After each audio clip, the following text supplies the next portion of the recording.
2026 इं गोदान बोसोरखौ बरायनायजों लोगोसे ससियेल मिडियानि गेजेरजों बयनिसिमबो साबायखर बावहरदों भेरगाव बियाबनि TCLCCनि चेयारमेन बिक्रम दैमारिया।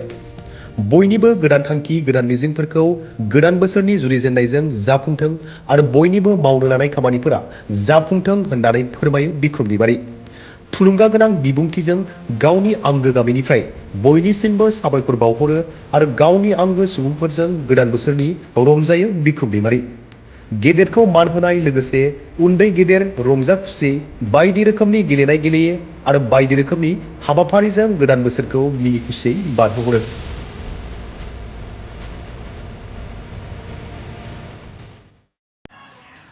गोजाम बोसोरा बारग'लांबाय फोरबु नोंनि अननायजों गोदान बोसोर सफैलायबाय बाख्नायो जों नोंनि अननायखौ गोदान बोसोर सफैलायबाय बाख्नायो जों नोंनि अननायखौ।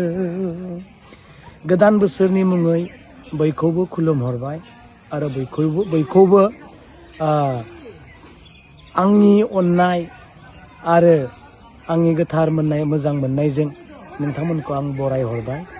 दिनैनि बे गोदान बोसोरनि जुरिजेननायाव नों आंनि थांखि आरो बयनिबो आसा मिजिंआ जाफुंथों आरो बे जोंनि मावनो लानाय गोदान थांखि गोदान मिजिं गोदान खामानि गोदान सिमाङाव सोरजिगिरि बिफा इसोरा जोंखौ हेफाजाब खालामथों।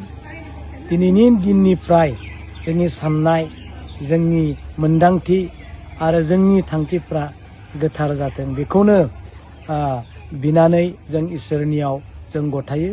जोंनि देहा सोलेर मोजां जेरै थांनाय बोसोराव जोंखौ दैदेनबोबाय बेबायदिनो बे बोसोराव इसोरा जोंखौ बयखौबो हेफाजाब खालामथोंसै। जोबनायाव गोदान बोसोरनि मुङै बयखौबो आरोबाव फिन बराय फिनहरनाय जाबाय। Thank you.